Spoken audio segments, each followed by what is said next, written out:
Regarding last 30 days, anxiety remains a key challenge and a lot of syllabus has to be revised. That is also an important issue. Prelims is pure mental game. So if you have been what you call, whatever is your preparation, if you carry the confidence on the day of exam, that they will definitely make things easy for you. Being happy on the day of exam, the answers are right before you, and do not leave any question without reading. Do not get into new sources in the last 30 days of the exam.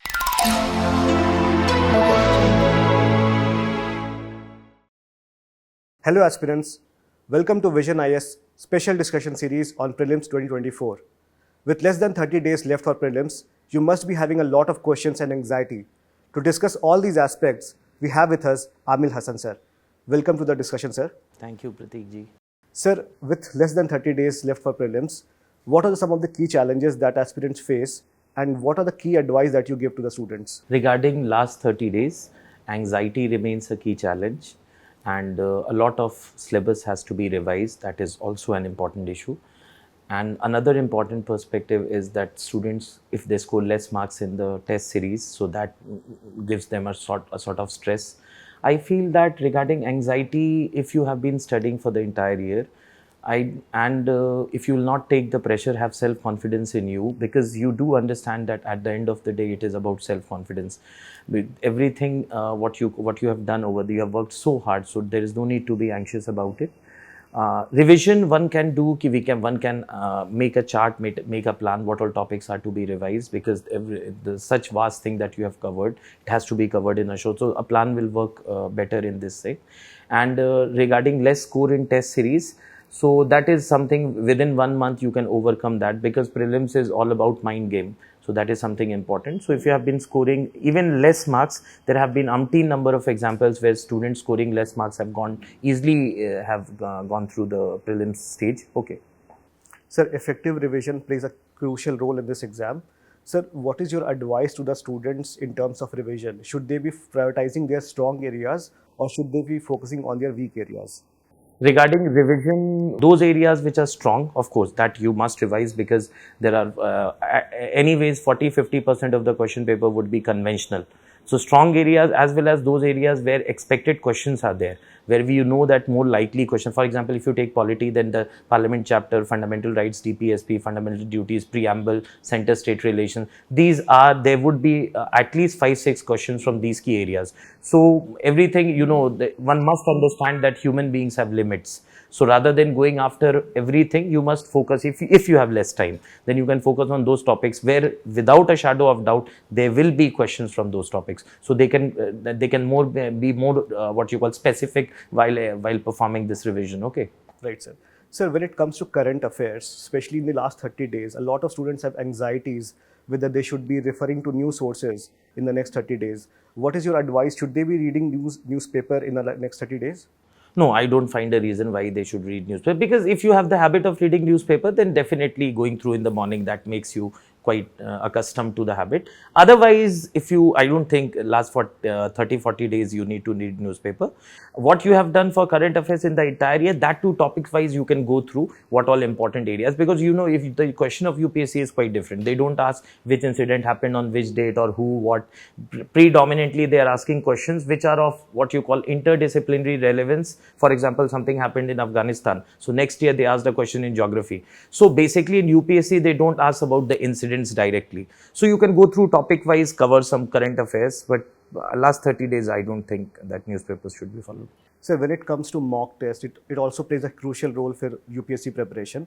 But sir, when it comes to next 30 days, is it advisable for the students to attempt new papers? Regarding new papers, they can go through previous year's question paper. That would be handy. New papers also, I would say, if they are doing 30-40 questions every day, that will give them, without stress, that will give them the feel of exam. That I think will help. And as they have appeared for Abhyas, so that must have been a wonderful experience. So yes, they can practice few papers, okay, but previous year's question paper are more important, because no test series can match the previous year's question paper. That is something which one must go. That gives you an insight into the minds of UPSC. Right, sir. So giving test is one thing and analyzing is another thing. So what is your suggestion for the students to analyze their test scores? Undoubtedly, they can, once they appear for the test, they will go through and find the areas where they are weak. So I think they can go through those weak areas and why they have made mistakes. If they identify the root cause that this is the topic, then I think they will overcome it. Sir, CSAT is becoming difficult year by year. So in this context, sir, what is your suggestions for the students to focus on CSAT in the next 30 days? Undoubtedly, CSAS has emerged as a challenge that has to be accepted, and this is one of the reasons why cutoff went down. I think that there are key areas: quantitative aptitude, English comprehension, and there are some reasoning. So one must identify first that which is the area where one is feeling not that comfortable. So you can work on those, some of those. So I think 30 days is more than enough to have at least you would be capable to comfortably sail through the CSAT qualifying paper. Okay. So you can practice papers, especially concentrate on those areas where you are weak at, because CSAT has to be taken seriously. Even if you give 1 or 2 papers a week, that will help, especially for those students who are weak at. Otherwise, those who have sailed through in the past comfortably, they can practice few papers and concentrate on GS. Sir, a lot of students find balancing CSAT and GS very challenging. Or what's your suggestion to those students? Balancing there are students who are quite weak in general studies, and CSAT also they are facing challenges.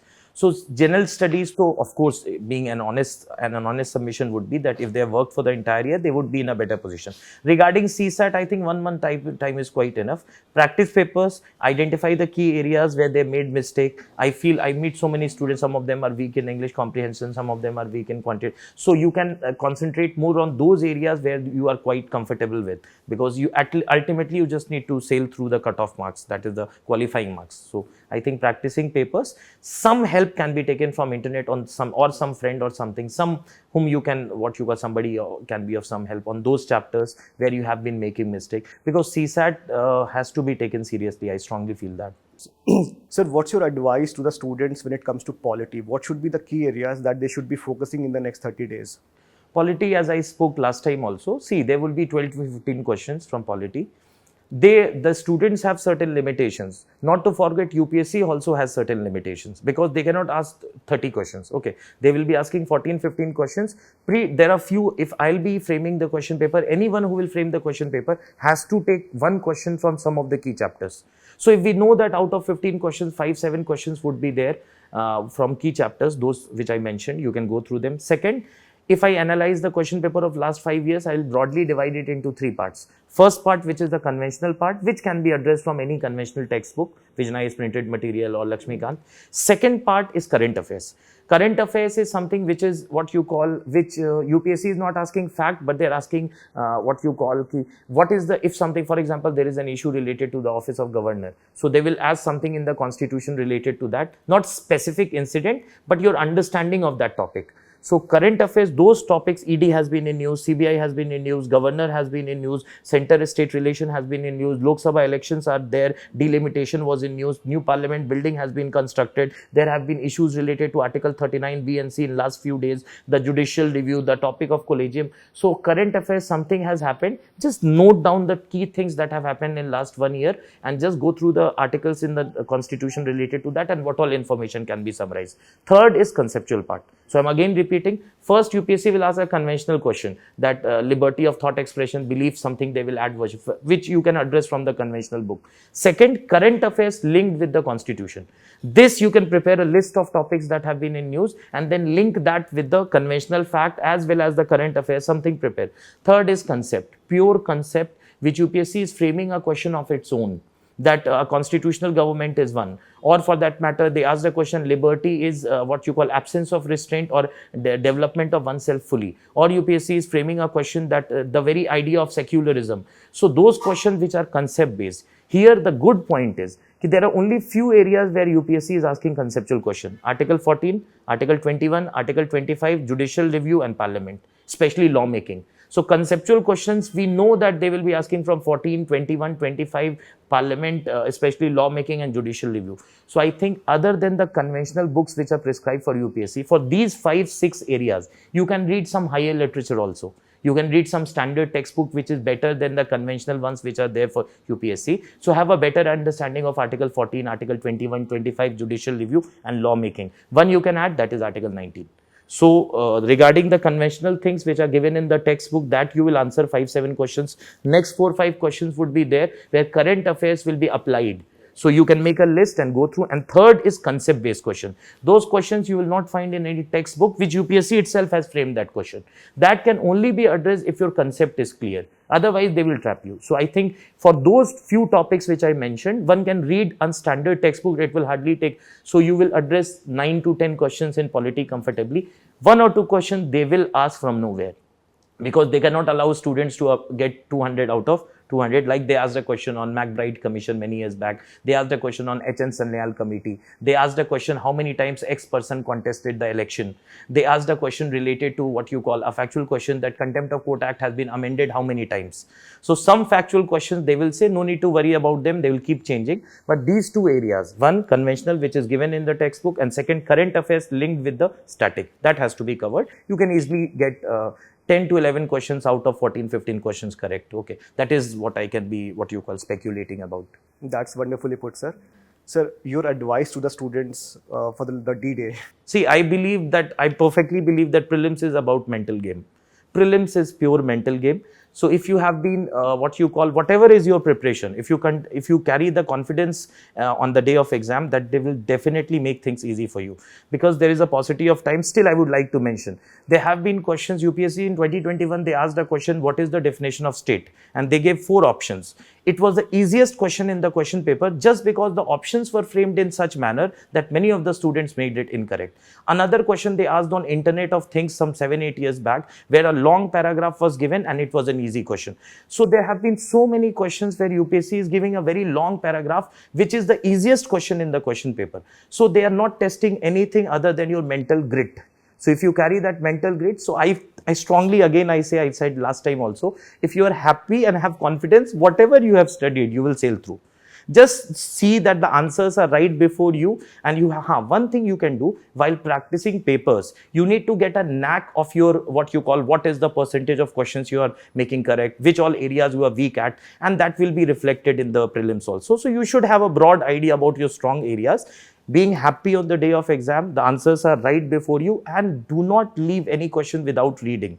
It is very common habit of UPSC to put 3-4 questions, which will be the easiest question in the question paper. But the paragraph and the options would be so framed to trap you. So just read the question and smile. There would be some or the other hint in the question paper also. So I think being happy this seems to be very mundane and a cliche statement, but believe me, if you will be happy and have confidence in yourself, you will smile out of after appearing for the paper 1. Okay, that is, we are talking about GS paper 1.